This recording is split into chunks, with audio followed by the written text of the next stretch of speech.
Bueno, el último accidente aéreo ha sido sorprendente con el avión boca arriba. 14 accidentes. Aquí vemos el momento de que no lo habíamos visto del aterrizaje, exactamente qué es lo que pasa.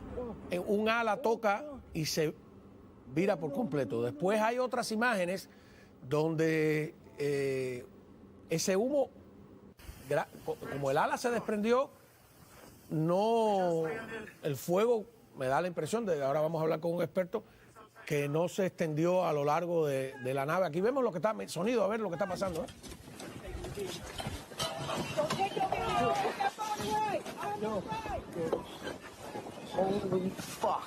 Es tremendo. Bueno, ahí empieza el hombre, dice, es asombroso que se hayan salvado. Hacemos contacto con Oscar García, que es experto en seguridad aérea. Muy buenas noches. Muy buenas noches, Juan Manuel.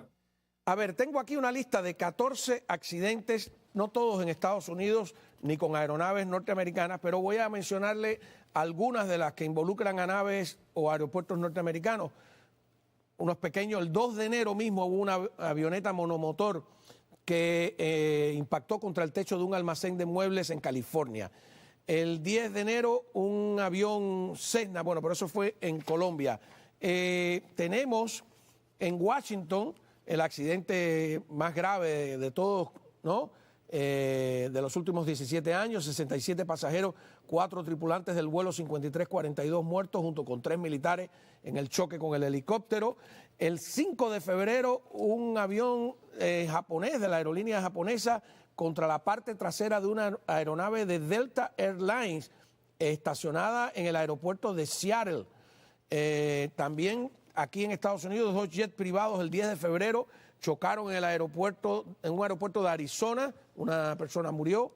El 17, que acabamos de ver, el de Delta Airlines, procedente de Minneapolis, se estrelló cuando aterrizaba en Toronto, que por cierto es con 80 personas a bordo, es uno de los aeropuertos más transitados. ¿Qué está pasando, Oscar? Bueno, Juan Manuel, mira, y además de esos hay 2 accidentes más, uno en Taiwán de un 737 y otro cerca de Rusia con un avión regional también. Efectivamente, tenemos que prestar atención al número de accidentes. Es un momento donde se está dando una estadística demasiado elevada. Ahora, concentrémonos en los accidentes de aviones de transporte público y los 2 últimos en Estados Unidos, en Washington y ahora en Canadá, en Toronto. Estos 2 accidentes son alarmantes en el sentido de que el error humano empieza a ser, para los expertos, el factor más importante. Y eso es muy importante que lo tengamos en cuenta y empecemos a analizar por qué el factor humano, el error humano, está llevando a estos accidentes. ¿Qué pasó en este? Que tenemos la imagen. O sea, ¿qué es la pista que está muy... hay mucho hielo? ¿Qué cree usted como experto? Mira, ya en primer lugar, que no haya víctimas ha sido un gran milagro y me alegro mucho acerca de ello. Pero en segundo lugar, el accidente en el aeropuerto nos da muchas pistas de lo que ha ocurrido. Los vídeos que acabamos de ver y los datos ya son muy conclusivos, donde se ve que posiblemente el viento y la nieve causan una ráfaga de viento en el momento en que el avión está cerca de tocar tierra, puede descomponer la altura y la velocidad del avión con la que toca tierra. Y en este caso en Toronto ya vamos viendo que parece que el avión, hay una ráfaga de viento que causa que este avión aterrice tan duro. Ahora, cuando estamos en un avión y ya empieza a aterrizar, nos sentimos con alivio, bueno, ya se acabó esto, pero algunos dicen que el momento del aterrizaje y del despegue son los más peligrosos, ¿verdad? Así es, y sobre todo el momento del aterrizaje. En este caso, los aviones están diseñados para aterrizar duramente y no descomponerse. Este aterrizaje fue tan duro que el tren de aterrizaje del ala derecha se destruyó completamente, penetró el ala y separó el ala del avión, lo cual hace que el otro ala del avión que está en él crea sustentación y el avión se da la vuelta. Lo único bueno del desprendimiento del ala, si puede haber algo bueno, es que el combustible se derramó tan rápidamente que el resto del avión no se encendió. Y eso fue lo que salvó a todos los pasajeros. Si el ala no se hubiera desprendido, el avión se incendiaba. Muy posiblemente se incendiaba y se incendiaba con gran violencia, puesto que el combustible con el que aterriza el avión es importante, una cantidad importante. En ese sentido, la destrucción de las alas facilitó que el combustible, como se ve en el vídeo, la bola de fuego, se quedara detrás del resto del avión donde estaban los pasajeros, que impecablemente, como vemos, quedó intacto, puesto que está diseñado para quedar intacto. La parte más dura del avión es el fuselaje donde están los pasajeros. Y en ese sentido, el avión, el CRJ-900, ha demostrado ser un avión muy, muy bien construido. Ahora, esa pista parecía una pista de patinaje. No sé si es el ángulo de la cámara que estamos viendo, pero prácticamente parece que aterrizó en el hielo, ¿no? ¿Eso no resbala?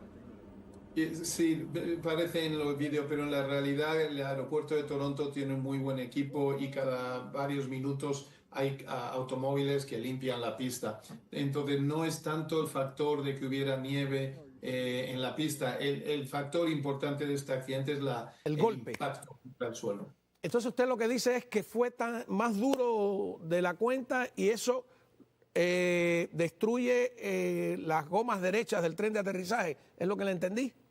Sí, destruye el tren de aterrizaje y la pata del tren de aterrizaje penetra el ala y rompe la estructura del ala y el ala se separa. En ese momento el avión se vira, el ala toca el suelo y ya se acaba de separar del avión. Pero sin duda vemos que la causa de este accidente es el fallo de los pilotos de no controlar el descenso para tocar tierra suavemente. El avión está fuera de control en el momento que toca tierra. Y con toda la tecnología, no supuestamente ahora hay que te van diciendo exactamente pie a pie cuánto llevas de velocidad, cómo no puedes ver que está más rápido de lo... Exacto. Eso es lo que vamos a investigar en la causa del accidente. En mi opinión, lo que ocurre es que una ráfaga de viento que acompañaba al avión hasta cerca del suelo desaparece repentinamente. Los pilotos se encuentran inmediatamente muy cerca del suelo sin velocidad y el avión cae como un ladrillo. En teoría, en condiciones de viento con ráfagas como la que había en Toronto, los pilotos deberían aumentar la velocidad de aterrizaje en un número igual que la ráfaga. De tal manera que si la ráfaga desaparece, el avión sigue con su velocidad. Parece ser que el avión no había calculado la velocidad de la ráfaga de viento que perdió y en ese momento el avión cae como un ladrillo. ¿De cuántos detalles depende, ¿no? un aterrizaje? ¿Es verdad que tienes que despegar y aterrizar siempre en contra del viento? Siempre en contra del viento. Y si hay ráfagas, y esto es lo importante, Juan Manuel, cuando hay ráfagas de viento hay que aumentar esa velocidad por si acaso la ráfaga desaparece y que el avión siga volando. Si los pilotos no han considerado esa ráfaga en su velocidad, cuando la ráfaga de viento desaparece, el avión se pierde la sin sustentación. Exactamente. Es tremendo, ¿no? Y si el viento, que en todos los aeropuertos que hay pistas en todas las direcciones, si el viento en vez de estar de frente está de lado, ¿qué haces? El viento de lado tiene una técnica que no tiene que ser ningún problema ni ningún peligro, siempre que sea una cantidad de viento que el avión pueda acometer. Y en Toronto ese factor no fue importante. El factor ráfaga es un factor muy, muy crítico que puede poner en peligro el aterrizaje, como hemos visto. Los detalles ya van apuntando en esa dirección, Juan Manuel, que el avión perdió sustentación por una ráfaga tan nunca se puede aterrizar en piloto automático. O sea, ¿existe aterrizaje mecánico? Hay aviones que tienen la capacidad de aterrizaje automático, se llama Autoland. No creo que el CRJ-900, este avión, tenga esa capacidad. Por tanto, los pilotos tienen que manualmente controlar el avión. Pero sí existe. Sí existe en ciertos aviones. ¿Y es confiable? ¿Es confiable? Es un sistema muy, muy complejo. ¿Se arriesgaría usted como piloto a dejarlo en automático en vez de tener usted el control? Yo lo he hecho en varias ocasiones en aviones más grandes, Boeing 747 y 777, aterrizajes automáticos que suelen ser cuando la visibilidad es nula, es decir, cuando el piloto no puede ver la pista, el avión aterriza automáticamente. Suele ser en aviones de mayor tamaño que los aviones regionales. Muy bien, bueno, vamos a una pausa, si me lo permite. Cuando regresemos, entonces, eso estamos explicando lo que ocurrió en Toronto, pero ¿y los demás accidentes que hay en torno a todo este debate sobre que no tenemos suficientes personal en las torres de control o las personas verdaderamente capacitadas, que se ha convertido en un debate político? Cuando regresemos hablando con Oscar García, experto en seguridad aérea. Bueno, muy bien, hablábamos 14 accidentes aéreos en mes y medio, el primero el mismo 2 de enero, precisamente en California. Nos vamos a Los Ángeles, donde está Oscar García, experto en seguridad aérea. Oscar, el accidente de Washington, de este helicóptero militar con un avión con 67 pasajeros, sigue siendo un misterio, ¿no? ¿O no? Sí, sí lo es, Juan Manuel, pero de nuevo tenemos ya mucha información. Lo que apunta al accidente es a un error humano. La maquinaria, los aviones, el helicóptero, el avión estaba en perfecto estado. Entonces ya vamos apuntando al error humano. Y como bien decías antes, lo que estamos viendo en estadísticas es que el error humano empieza a ser el factor más importante. Y esto nos lleva a ver la experiencia y la fatiga y los factores que influyen a un piloto y a un controlador a desempeñar su trabajo. Nos vamos a concentrar en ese tipo de investigación porque en el accidente de Toronto también se ve un avión que parece que está en perfectas condiciones físicas y es el factor humano el que lo lleva al accidente. ¿Por qué? Hay una teoría de que después del COVID abandonaron sus puestos de trabajo muchos pilotos y controladores con alta experiencia y los sustitutos tienen menos experiencia. No estoy concluyendo nada, pero sí estoy diciendo que hay que prestar atención al factor humano. De todas maneras, unos pilotos militares con un helicóptero que está destinado a hacer incluso maniobras complicadas, ¿eso no lo hace más extraño? Sí, lo hace y sobre todo en el espacio aéreo de Washington, que es el más controlado, donde los controladores no pueden permitir que un avión o un helicóptero se separe un milímetro de su ruta. Entonces, el factor humano ahí influye la complacencia, lo que se llama cuando has hecho la misma operación muchas veces como piloto o como controlador, hay momentos en los que uno espera que las cosas ocurran como han ocurrido siempre. Se llama complacencia de seguridad. Y ese es el factor que tenemos que mirar. Tenemos que mirar que pilotos y controladores nunca dejen y bajen su guardia con lo que pueden ser riesgos. El accidente de Washington demuestra que tanto pilotos como controladores a esa hora de la noche, en ese momento, en esa circunstancia, puede ser que asumieran un nivel de seguridad que no era el correcto y de hecho el accidente. Ahora, usted habla de complacencia y yo recuerdo precisamente en California el accidente del helicóptero del famosísimo basquetbolista de Los Ángeles Lakers, Kobe Bryant, que aparentemente había una orden de que no se podía salir por condiciones del tiempo y a él, o porque era una estrella, o porque tenía las conexiones, o no sé por qué, se le permitió volar, ¿no? Y yo estaba viendo en la lista que hay muchísimos accidentes de estos 14 que son naves pequeñas, y me pregunto, ahora nos estamos fijando, pero ¿cuántos accidentes? Avión Cessna, avioneta monomotor, aquí veo también en distintos países. ¿Cuán peligrosos son esos vuelos de aviones pequeños que salen incluso de áreas reservadas de los aeropuertos, etcétera? Hay una distinción muy importante, Juan Manuel, que es la aviación comercial y la aviación no comercial. El nivel de seguridad de la aviación comercial, donde volamos todos con las líneas aéreas, es el más alto. Pero la aviación no comercial, puesto que los propietarios de aviones y helicópteros son pilotos no necesariamente comerciales y operaciones de vuelo privadas, tienen un nivel de seguridad más bajo. Los accidentes que has mencionado de aviación no comercial realmente no llaman tanto la atención porque los ha habido siempre y ocurren desgraciadamente más a menudo de lo que uno piensa, pero hoy con la tecnología y los vídeos y los teléfonos se saben todos. Pero esa estadística no me preocupa tanto porque ha existido siempre. La que me preocupa es la estadística de la aviación comercial, donde en este año hemos visto en Estados Unidos 2 accidentes fatales y llevábamos casi una década sin ningún solo accidente con víctimas. Afortunadamente en Toronto no ha habido víctimas, pero ha sido básicamente un milagro. Tenemos que ver qué está pasando con la experiencia en las cabinas de pilotos y en las torres de control y sobre todo a asegurarnos de que no caen en complacencia, sobre todo personal que no tiene tanta experiencia como el que dejó sus puestos después del COVID. Yo estuve revisando los últimos 15 años de la aviación y el número de naves en el aire ha crecido exponencialmente.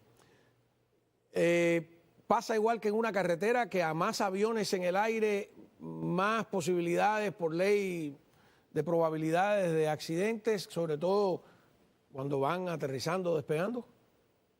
Esa estadística existe. El año pasado volaron casi 5.000 millones de personas alrededor del mundo y este año se presenta un 10% de crecimiento. Para el año 2040 serán 10.000 millones de personas las que vuelan. Entonces, estadísticamente no se puede conseguir cero de accidentes. Entonces, sí que estadísticamente van a ocurrir más accidentes. Esperemos que los mínimos, pero sería imposible pensar que no van a ocurrir. Con el gran crecimiento, la aviación está creciendo al doble del resto de las industrias, sobre todo, de nuevo, después del COVID, y la falta de pilotos y la falta de controladores está haciendo que los que están en servicio puedan estar más fatigados de lo normal.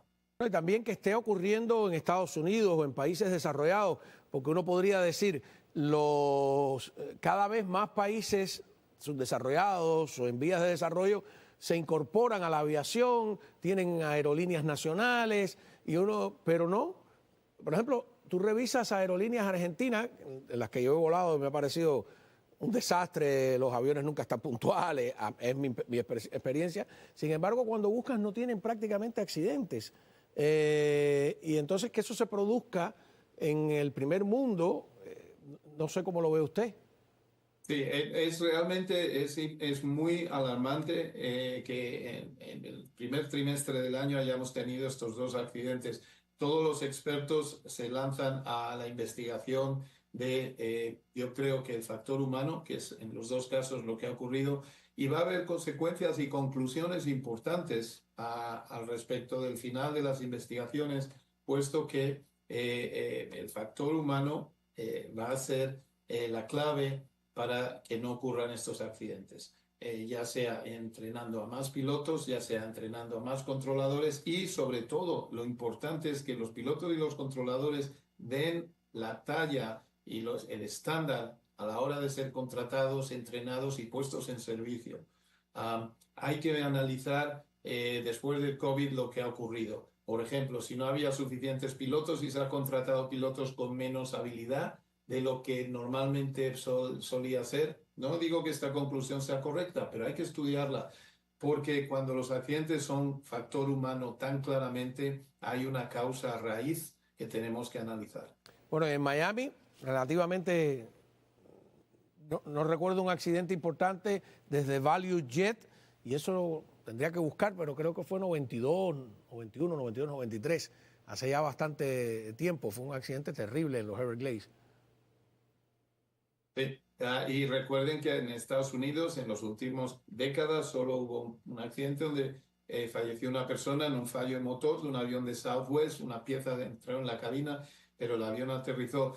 Entonces, estadísticamente, a veces la estadística es perversa. Tienes una década sin accidentes y luego tienes un triplete de accidentes como estamos viendo ahora. Hay que esperar un poco más, ver hacia dónde va los siguientes eventos, ojalá ninguno, pero lo que sí apunto me gustaría compartir, Juan Manuel, y con tu audiencia, es que en los 2 casos, en Washington y en Canadá, en Toronto, el factor humano de la gestión del piloto y la gestión del controlador son ya las causas que se van despuntando como el problema. Por tanto, tenemos que mirar no tanto a la tecnología, al avión, a la aeronave, a la pantalla del controlador, hay que mirar a la persona que está operando ambos, el avión y la torre de control.